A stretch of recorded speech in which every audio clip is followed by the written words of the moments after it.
Hello and welcome back, everybody. Good evening. This time, happy Merdeka Day, everybody. I hope that you have enjoyed the bank holiday that is today. If you still use banks, you still visit banks. Anyways, welcome back to day number 2 of Southeast Asia DeFi Week. Southeast Asia DeFi Week, what is it? It is a whole list series of events brought to you by Access Blockchain Association of Malaysia, as well as its many media partners, including Bitcoin Malaysia, Blocklime, TalkChain, EveKL, a couple of Taiwanese media, Grenade, Ad Media, DeFi Singapore, and the NFT boutique marketing firm Ethereum Universe. The Southeast Asia DeFi Week is part of Malaysia Blockchain Month, an entire month of events. How we're doing this, okay, is not too much. Okay, it's every single day for just 1 hour, same time, 5 p.m. to 6 p.m. We are bringing you education content. Last week we covered, what are the developments here locally in Malaysia. Week number 2, we covered DeFi. So it's exciting. Yesterday we had Aave. Today we have someone really exciting. Okay, can't wait to share with you what's that. Week number 3, we are going to cover NFTs. Week number 4, enterprise blockchains like Hyperledger, like Quorum, like R3 Corda. Week number 5, we're going to have a lot of boot camps, okay, training developers, okay, in the country. And we're going to end the entire month with week number 6, that is a 2-day conference called Ignite. Whew, it sounds like a lot. So why are we doing this? 6 weeks of events. It's because as an association, our goal is to grow the industry. How are we going to grow the industry? By doing these 3 things: helping to deFOMO the space, defund the space, and the way to do that is to educate and help people to adopt, to experience, to enjoy what is available. Okay, from that is enabled, that is available to us today, that we can use today and enjoy today. And what kind of industry are we looking at? We're looking at an industry where there are digital assets that live on the internet, things like Bitcoin, Ether, and if you add them all up, last year they are worth $250 billion. Uh, that was last year. This year, something very, very big happened. Okay, for the first time ever, this entire industry hit at $1 trillion in January this year. It took 12 years to get to this point. And we are only in August. Well, it took 12 years. Just 8 months in, we've already doubled, okay, to 2 trillion. So the question is, okay, how can you capture the opportunities, okay, especially during this very challenging time of the pandemic? This is a fast-growing industry, hungry for good people, good talented people. So if you can improve your knowledge in this area, there are a lot of opportunities abound. So this week, we're going to be talking about decentralized finance. What is decentralized finance? Short for DeFi. So if you've had friends, okay, who have been shouting out this word DeFi, DeFi, now you know what it is. Decentralized finance. What is decentralized finance? Decentralized finance basically is the ability to do your finance without banks, okay, directly from your digital asset wallets, your cryptocurrency wallets. And DeFi has exploded. This is a screenshot, okay, from an article just 1 year ago in August 16th. In itself, last year we saw DeFi exploded from something a few tens of millions, okay, to 15 billion by August. Hashtag DeFi summer. Fast forward to this year, I just took this article, okay, which is a few days ago, 5 days ago, and DeFi has grown to 157 billion, like the log value. And there's not only that, there's just so much going on in DeFi. Number one, uh, it used to be something like one of the biggest problems, okay, with DeFi is that the transaction fees are very high. Um, but then have solutions like Polygon. Okay, what is Polygon? Polygon is a side chain, an Ethereum side chain that allows, okay, transactions to happen, okay, on the side, right? Meanwhile, but still having that finality on the Ethereum blockchain. What does that mean? Okay, it means that Polygon has managed to create a solution for faster transactions as well as cheaper transactions. For example, yesterday when we had Aave and we were demonstrating to you, that is on the Polygon network. Aave is on the Polygon network. And how fast, okay, were those transactions? Really, really fast. How cheap were those transactions? Really, really cheap. Here's an example. Viewed a video yesterday. I just took, okay, a snapshot of one of the transactions. That transaction cost 0.005 Matic. And what is that, okay, in terms of dollars terms? 1 cent. So these are the kinds of things, okay, that is made possible thanks to all the developments happening here in DeFi. And today we have a special guest from who is building something very special on the Polygon network. That is QiDao. What is QiDao? QiDao is something similar to MakerDao, which is we covered and invited in the last Southeast Asia DeFi week last year, right? And they are building it entirely for the Polygon network. And today I have, before that, okay, we have a very special guest. I'm going to introduce him to you. He's one of the co-founders of QiDao. But make full use, okay, of today's session. All right. Okay. He will be joining us for the entire 1 hour session.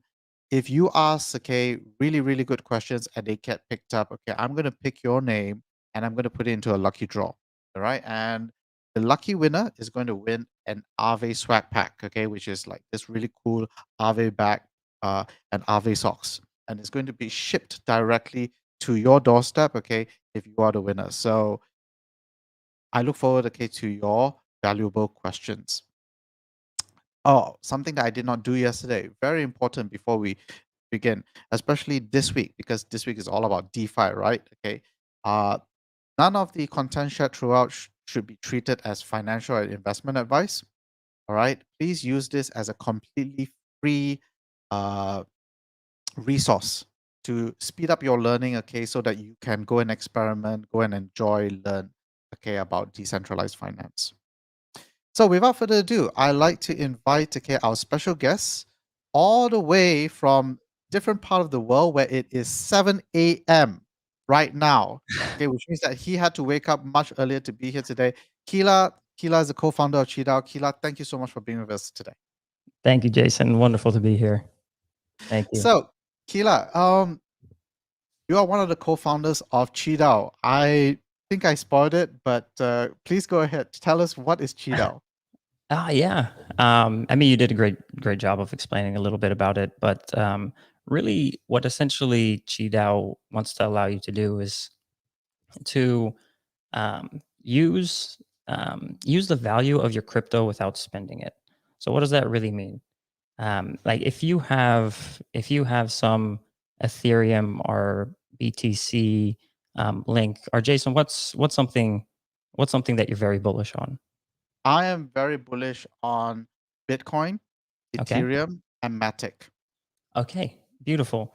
Bitcoin, Ethereum, or Matic, right? So if you have a portfolio of those, you probably don't want to sell those because you think that they're going to go up in Mhm. value in the future, right? Correct. But you The- probably have expenses that come up just like anybody else. You may, you may have business expenses, life expenses that you actually need to use that value or you need to use that money, but you don't want to sell. So what can you do? At QiDao, we allow you to lock it up. You lock up your Bitcoin, your Ethereum, your Matic, and you can use the value of that crypto, take out a loan against it in stablecoin, and do whatever you want with that stablecoin. right. So, QiDao is very much similar to MakerDao, right? So on the Ethereum Correct. mainnet, there is a project called MakerDao, where people they don't want to sell their ether. They can create a vault, lock it up, okay, and withdraw a stable coin that is pegged to the US dollar, right? Correct. Called DAI. In QiDao, people are able to lock up their cryptocurrency assets. We'll get into what cryptocurrency assets in a bit. They are able to lock up their cryptocurrency assets, open a vault, lock it up, okay, and then withdraw similarly a stable coin loan. But it is called MAI. Is that correct? Correct. It's called my yes. Right. So, okay, one question, okay, that I have is what is the difference between, say, yesterday we had Aave, Mhm. right? We had Yeah. Aave here. So if I had, say, 1 Bitcoin, okay, or in yesterday's example, I use Ether. So say, let's use the same example. If I have 3 Ether, which is today about 10,000 US dollars, right? So if I have 3 Ether and I lock it up, right? I can borrow 3,000, say I want to borrow 3,000 US dollars, okay, from Aave protocol, fund Yep. my business in the stablecoin. I can borrow, say, USDC, right? What is the difference between Aave, okay, borrowing from Aave versus creating a vault on QiDao? Yeah, absolutely. Aave also one thing, fantastic protocol. We love Aave, everything that they're doing. One of the differences with between Aave and then QiDao is interest rate. When you're borrowing from Aave, you have an interest rate when you are taking out that loan. Um, and so that interest rate, it keeps accruing over time. With QiDao, it's 0% interest. You put in your ETH, create a vault, you take out a loan, and you can hold that loan for as long as you want. No payment plans, 0% interest. Um, and so that is one of the big differences there is that you do not actually have to pay any interest. Another thing is the different collateral types um, that we have on the platform. For example, Link. If you are a Link Marine and you love what Chainlink is doing, um, Aave doesn't allow you to use Link as collateral. On Cheetah, we have a little bit more of exotic type collaterals. One thing that I think is very unique and special, and differentiates us from Maker or some others, is that we actually play very well with Aave. For example, if you put your ETH in Aave, you get if you loan it out, you get some type of return for it, correct? And then they give you an AMW ETH wrapped ETH token back. Okay. So what we allow you to do is actually take that AM token, that Aave market token. You can throw it into QiDao. It becomes a compounding Aave market token. So we'll go ahead and do the auto compounding for you. So every day we will compound your rewards, and then you can. Well, Mhm. okay, yeah, go, and then Yeah. we can use.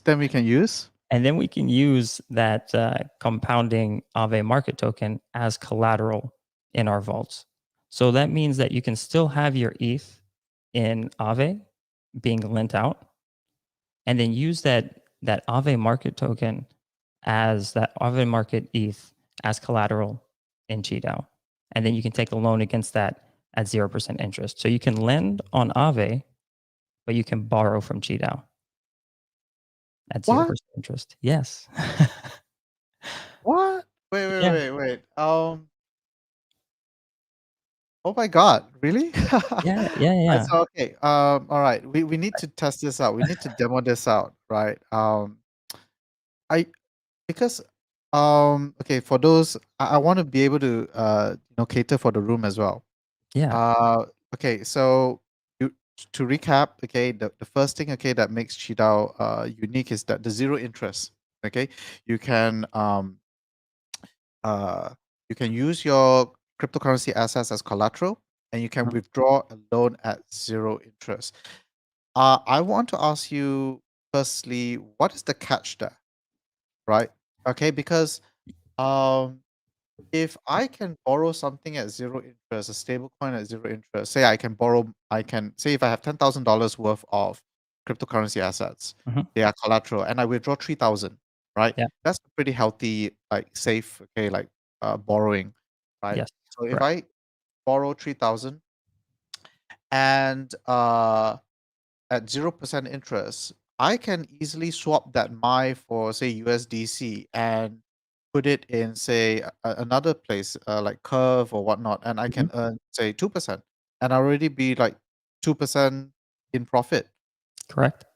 Correct. Uh, so what is the catch, okay, of the 0% interest? How are you able to, like, is that just algorithmically? No, no. The thing is that you're borrowing from yourself. My is always over collateralized, and so what you're doing is you're borrowing from yourself. And why we didn't feel like we should charge an interest rate for you borrowing from your own collateral, right? The only, I guess, the only catch here is when you do repay your loan, um, you do have a 0.5% repayment fee, and that's on the loan amount. So you're paying a 0.5% fee on the loan amount, but you can hold Ah, that hold that loan for as long as you want. You can hold it for 1 week. You can hold it for 10 years, just as long as your health factor, so to say, is healthy. And so okay. for most of our collaterals right now, it's at we have like a 130% collateral to debt ratio, which means you can borrow about 75-ish% of your collateral's value, um, before your vault becomes risky. If your vault does become risky, for example, if you borrow the max amount and the collateral value goes down, if the price of ETH, dips really low, then your vault can become, unhealthy and be partially liquidated. And what partially liquidated means is somebody would come in, they would pay back some of your loan, and for paying back some of your loan, they take some of your collateral plus a 10% kind of fee or bonus.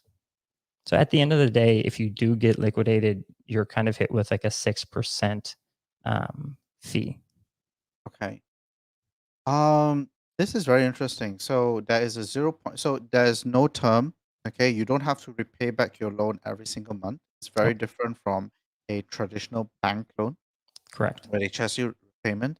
But when you do decide to repay it, say for example, I have 10,000, I borrow 3,000.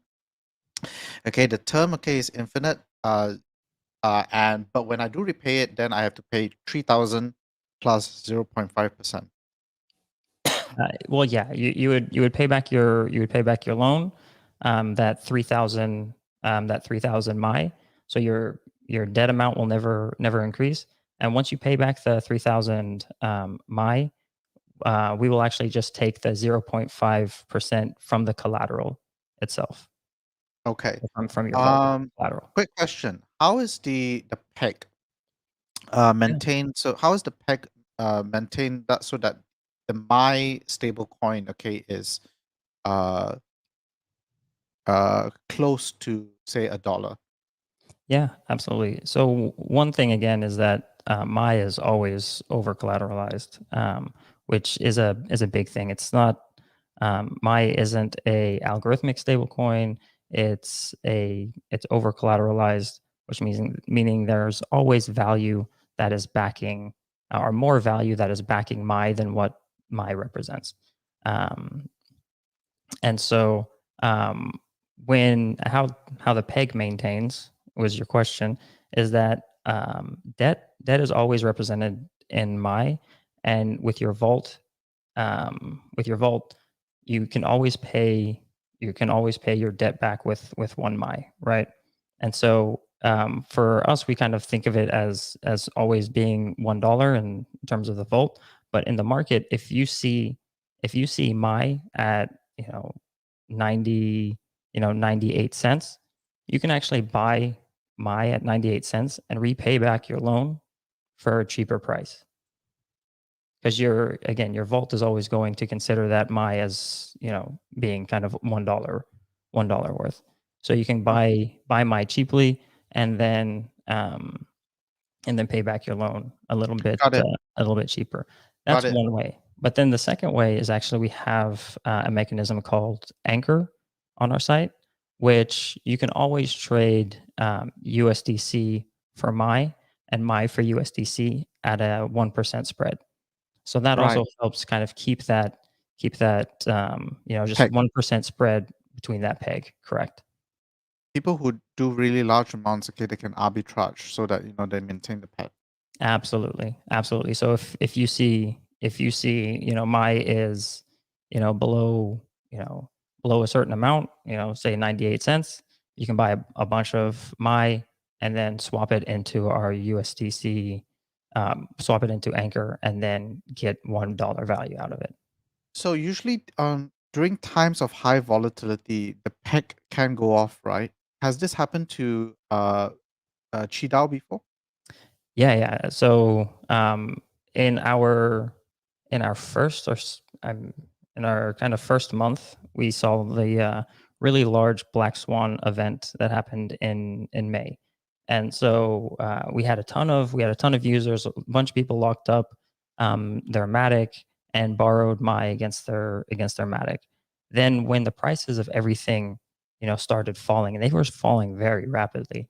Um, People needed to repay their loans so that way they didn't get liquidated. And so the demand for my was high because people wanted to buy my on the market to repay back their loans, everything like that. So the price of my had kind of gone up a little bit, probably to I think like $1.18, and so it was expensive to buy my, so it was off peg. Um, and what we've learned from that is that by having this mechanism such as Anchor, where you can always swap, USDC for my at a 1 to 1 ratio, that meant that our users could always get my at close to $1 value. And so Got it. once we implemented that implemented that mechanism, our peg has been very close to that dollar just with that 1% spread. Okay. I want to pivot a little bit towards something more broader picture for the Yeah. audience. Okay. My question is, in your opinion, why do stable coins exist?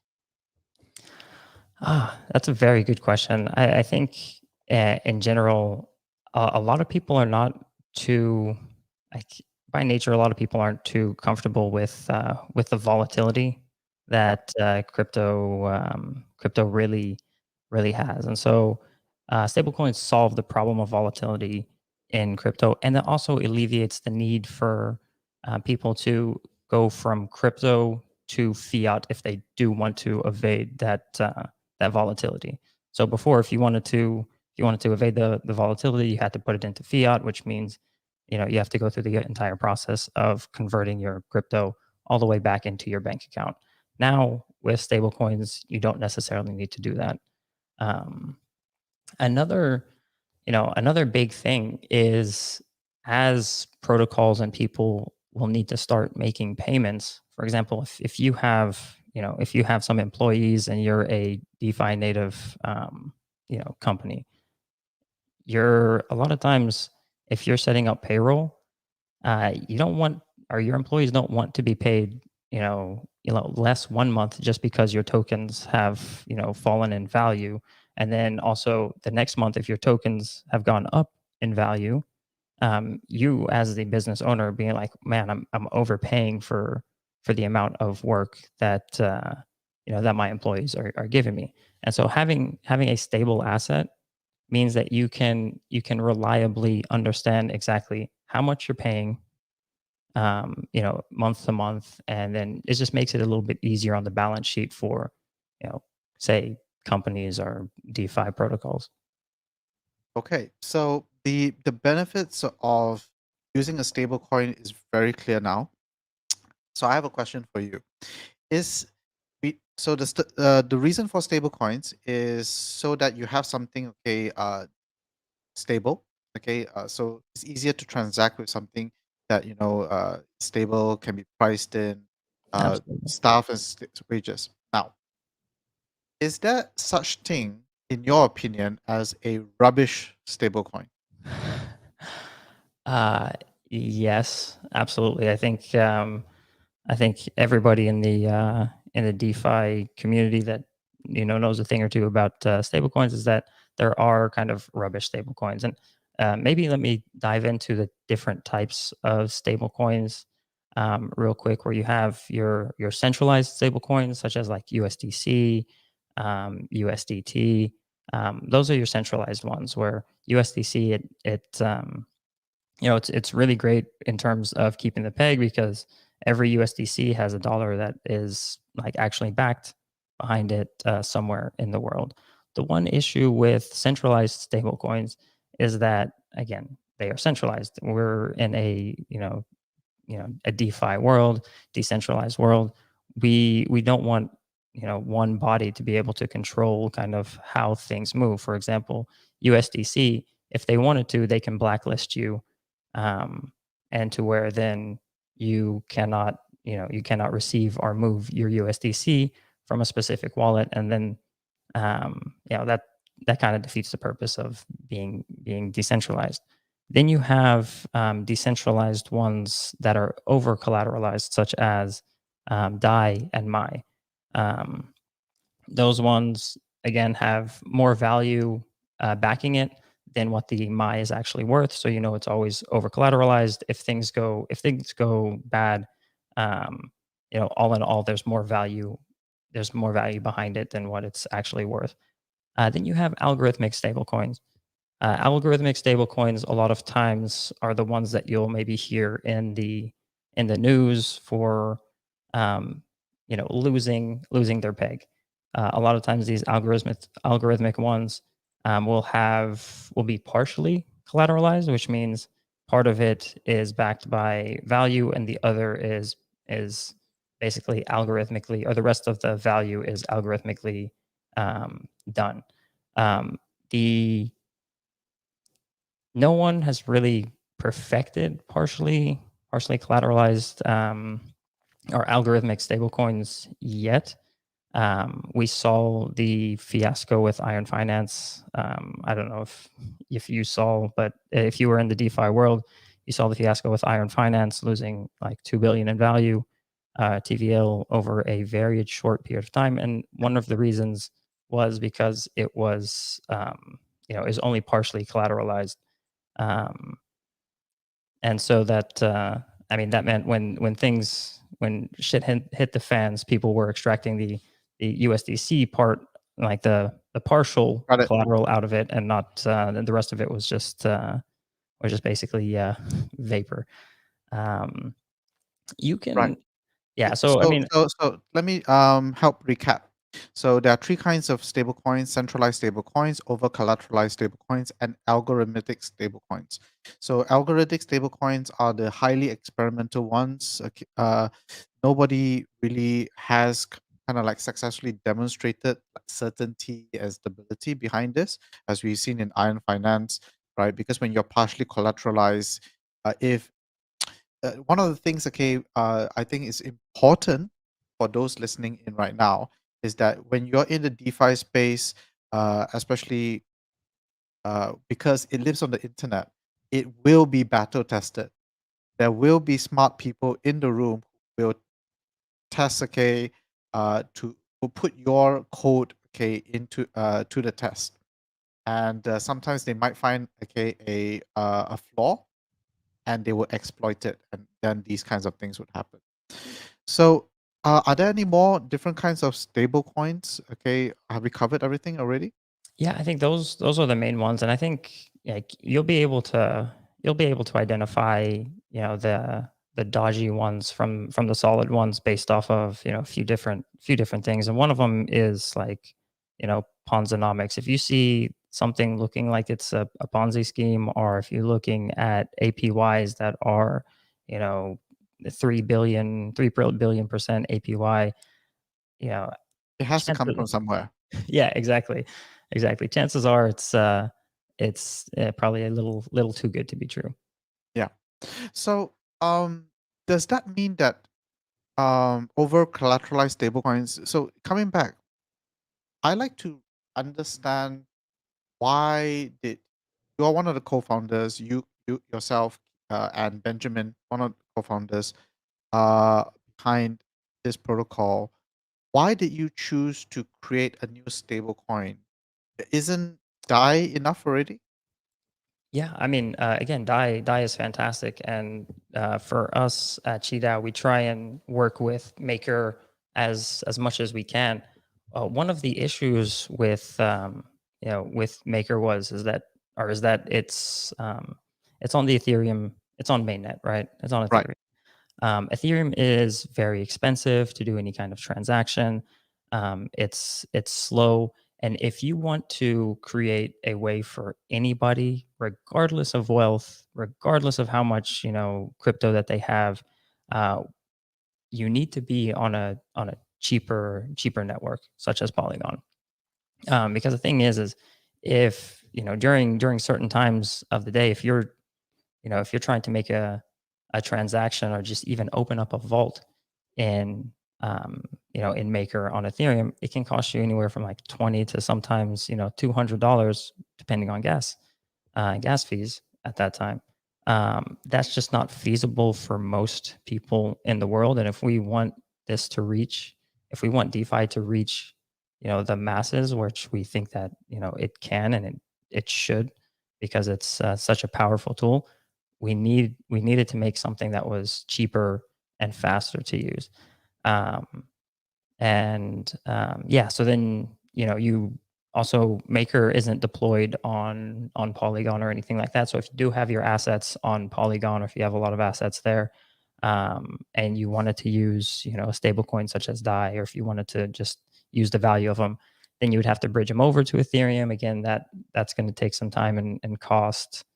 It's going to take some and it's just very expensive. So you know, having something like Maker but on a cheaper network, one, brings more people. Two, it allows people to experiment a little bit more with these type of DeFi protocols. Because um, if every transaction is going to cost you, $20, there's not too much that you can really test and try out.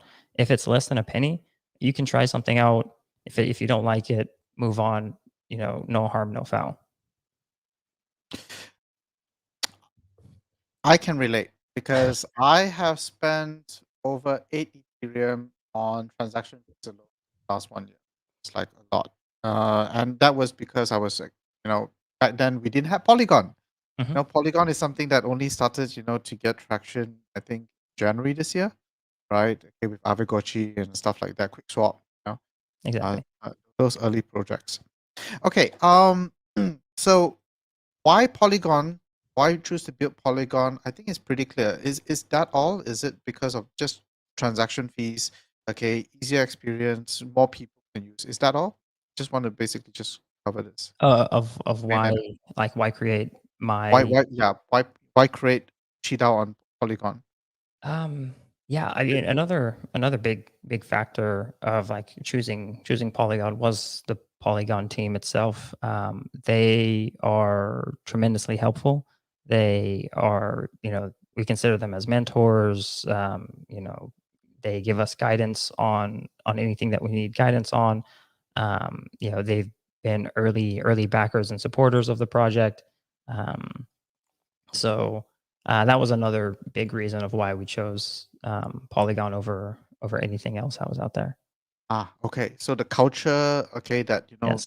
whenever you needed help on anything, okay, the Polygon team was there to basically help you to push through, clear up blockers so that you can smoothly and get your product out. Yeah, absolutely, absolutely. And then its growth as well has just been tremendous, and the amount of assets that are actually on Polygon versus something else was growing tremendously, especially because you have like Aave that had deployed on Polygon and brought in so much TVL and assets over to the Polygon space. That was great for us as well. Cool. Okay, there's something that I would like you to be able to help me just figure out, which is there's so we talked about stable coins, we talked about centralized ones, over collateral ones like we talked about algorithmic stable coins. Can you help me understand rebase tokens? So um I read somewhere, okay, that you have an upcoming collaboration with other protocols like Badger, Mhm. MakerDao, right? Can you explain to me, because I think that a lot of audience members, okay, were there as well with last year's DeFi summer, and we saw these things called rebase tokens. There were a lot of fruit tokens, from yams to pickles to um, grapes, shrimp, right? Pasta, all kinds of Mhm. food items, right? Yeah. Can you help me understand, okay, what are rebase tokens? What is Badger, for example? Yeah. So one of the things that we really try and do here at QiDao is composability and trying to work with different protocols as much as we can. I mean, we are really in this space to try and you know try and you know do do what's best for the community overall, and not trying to fight for different market shares or anything along those lines. We feel that if we can collaborate, it's most likely going to be better in terms of like what we're doing with Badger, or what we aim to do with Badger is yeah, Badger has these collaterals that are interest-bearing collaterals. So IBBTC is, for example, a an interest-bearing collateral. We felt that it would be tremendously valuable to our community and to the users of QiDao if they would be able to use interest-bearing collaterals as or interest-bearing tokens as collateral, right? Because that way you have your collateral sitting in a vault and it's always growing in value, while at 0% interest, your debt is not growing at all. So, in this case, you're essentially getting like a negative interest rate on your loan because your collateral is growing while your debt remains the same. Interesting. So you're giving yourself an unfair advantage that your collateral is actually growing against your 0% interest loan. Correct. Correct. I think, yeah, another really great thing is that we just passed a chip, which is a Qi improvement proposal, a few weeks ago about incentivizing borrowing on QiDao as well. So not only could you have interest bearing collaterals, but we're looking at, and we're building it out right now. You know, rewarding people for borrowing my. So if you have interest bearing collaterals and you're borrowing my, and that's being incentivized, well, now you're earning rewards just for borrowing as well. Okay. And are these rewards in the form of Pi? These rewards be in the form of Chi, and Chi is our governance token. Okay. So now we're going to, I think this is a good time to talk about governance then. So you have a token, a token called Chi. I think it's similar to MakerDAO's Maker token. Am I correct? It gives people the ability to decide to govern it, to decide like what kind of collaterals can be used in the protocol. Absolutely. So, Chi holders, they decide, what happens to the protocol going forward. So, if you have Chi, you can participate in our governance and vote for what you believe or how you believe that the protocol should move forward. And so, you can vote on the next collaterals that are coming up. We just had one deciding on which AMAs we would be using to incentivize liquidity mining. Um, which pairs will be incentivizing, um, uh, any big Important. major decision, any important decision that happens within QiDao is done um, through votes, and the people that can vote are the Qi holders. One thing is, if you do hold Qi as well, you do have the option of staking your Qi, and if you do stake your Qi, then you can earn a percentage of the protocol revenue. Um, so not only can you vote, you can earn revenue through staking your Chi, and you can also boost you can boost your revenue as well as your voting power by staking your Chi for a longer period of time. So Ah, similar to like Curve. If you stake your Chi for 4 years, you get a 4x boost in your voting power, as well as in the rewards that you'd be getting weekly from the protocol revenue. interesting. So it's not just a governance token. It is a token which can also gain uh, revenue share. Correct. That is interesting. So speaking of revenue, apart from the 0.5% repayment fee, what other kind of revenues does the protocol collect? Yeah. So right now it's three main ones. We've got the repayment revenue, which we have discussed. You have the deposit fee, which is from farming. So we've got a farming part of our website where you can throw in your LP tokens and farm for more chi. That's a 0.5% fee when you deposit your LP tokens, as Okay. well as the anchor mechanism, which helps kind of Right. That stabilize is a everything. product that you created. Okay, there's some revenue coming from there. Correct, and so that's Got it. 1% fee on trading your MAI for USDC or USDC for MAI.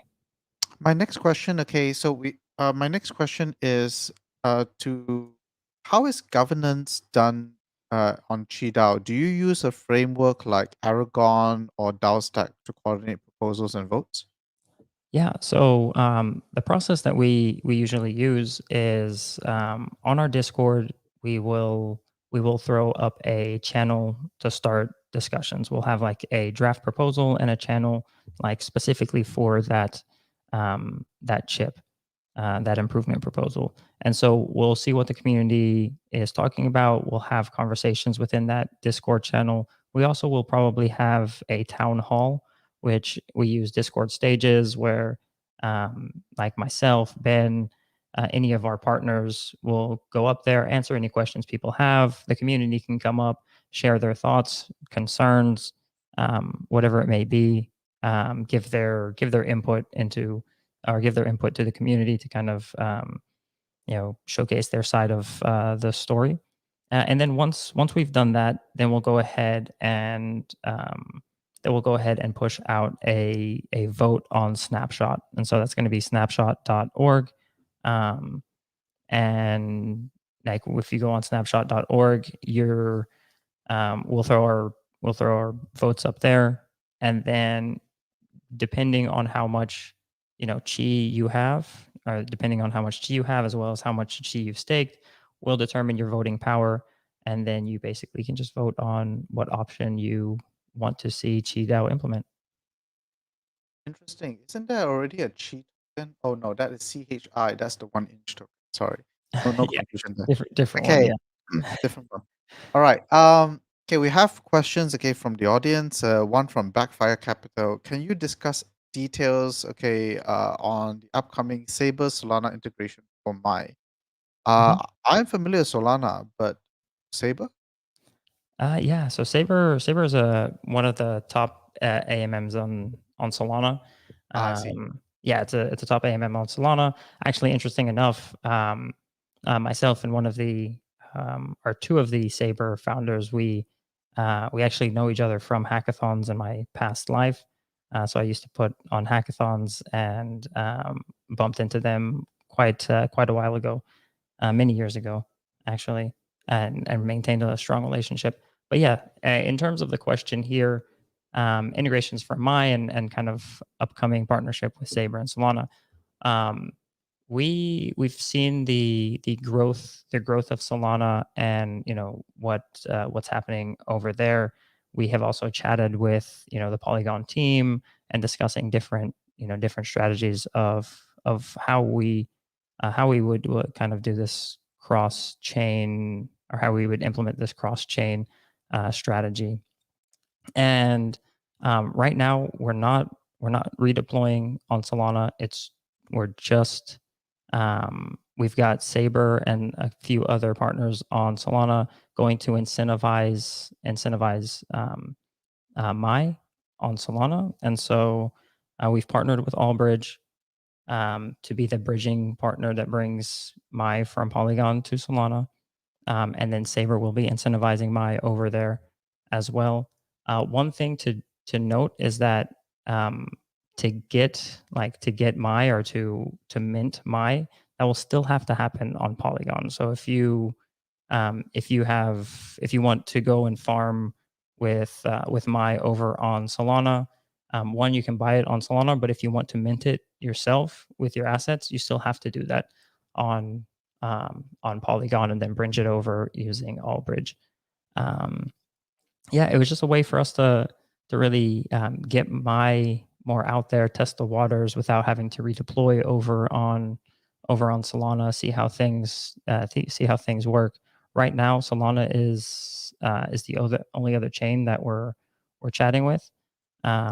See how it goes, and depending on if it goes well, uh, Okay, so there's another question. I'm just going to take it because Backfire asked two questions. Backfire asks, I think the first one you've already answered. What do you think of the recent Hermes acquisition and their ZK route planning? I think this one is about Polygon, right? There was a recent acquisition of Hermes. Yeah, I think that it is huge for Polygon, and it shows their dedication to continuing to innovate and grow.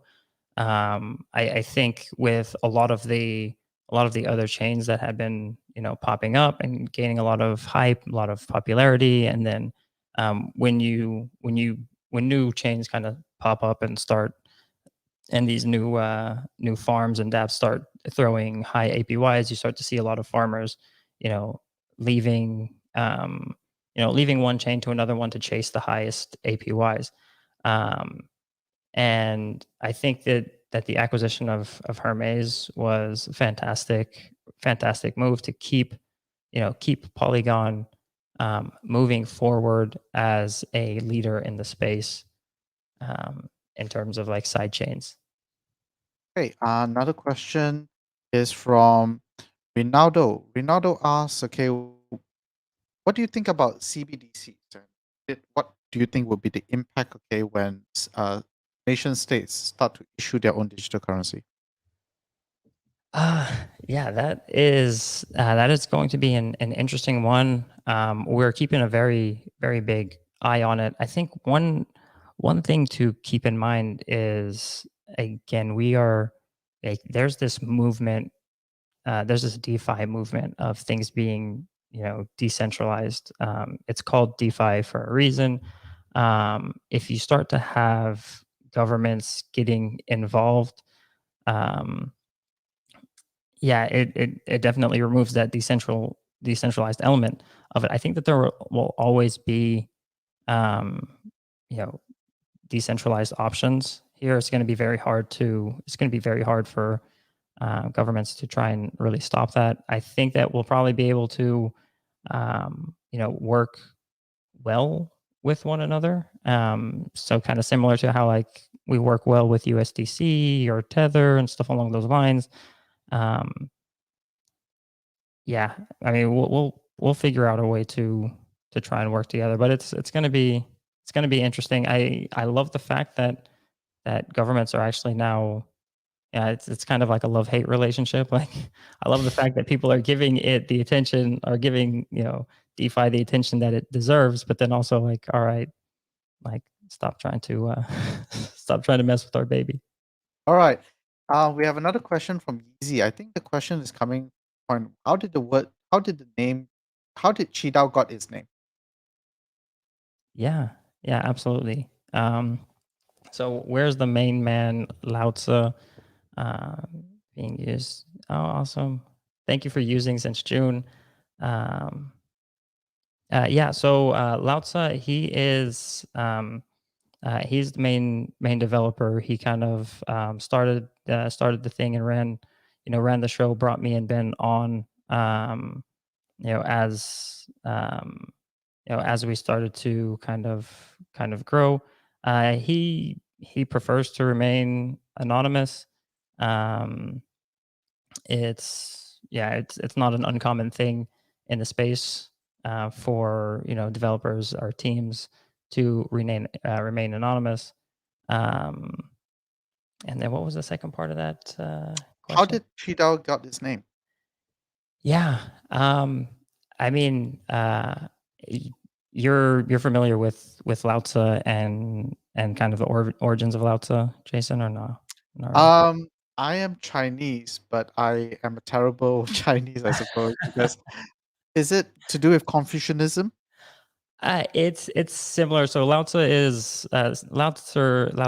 a Chinese philosopher that founded Taoism. He's like one of the founders of Taoism, and Taoism is about how you kind of just can let things flow and be, and by letting them be, the right things will happen. And so that kind of fits in with the decent, like the DeFi narrative that we're all behind. Is kind of, um, you shouldn't really have this like central body deciding what happens. Let it be, and the right path will be shown, basically. Okay. I think that if there are no more questions, okay, our time is up already. So thank you, Kira, so much, okay, for waking up early, okay, introducing us, okay, to QiDao and spending the 1 hour session, okay, with us. Yeah, Um, so with that, okay, ladies and gentlemen, okay, that concludes our day number 2, right? We are now going to, before we do that, okay, do remember to claim your proof of attendance token for Malaysia Blockchain Month. This is the second NFT. What you need to do is to go to the Discord channel, right? Okay, the secret code, I believe, is Laksa 30. It's a delicious Malaysian dish. Laksa, LAKSA 30. DM the secret code to the POV bot, okay, and paste your Ethereum address and you can claim this beautiful NFT created by our partners at TalkChain.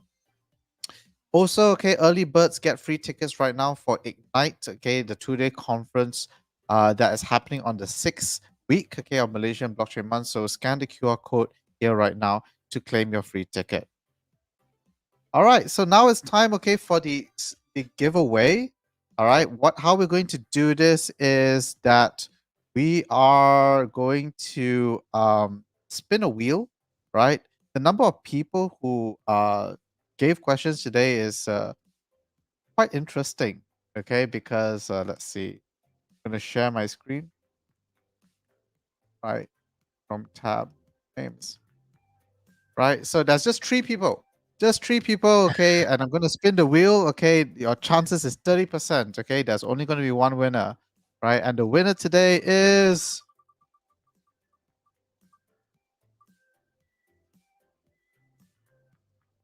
Ronaldo. Congratulations, Ronaldo. congratulations. All right. So in order to claim your prize, remember, I do not DM people. You need to DM me, okay, your full name, mobile number, and shipping address, because that's what the shippers, the DHL guys, okay, need in order for this will be shipped directly to your doorstep. Okay. Please claim this by Friday. Okay. If not, I will be forced, okay, to give it to someone else. All right. Like So me. with that, okay, that concludes, okay, today. Be back here tomorrow, okay, for be back here tomorrow, okay, for day number 3. Okay, the notice is tomorrow we'll be back at 5 p.m. Malaysia time. Okay, we are having Calvin Chu from Impossible Finance to show us more superpowers in DeFi. See you guys tomorrow. Bye. Thank you.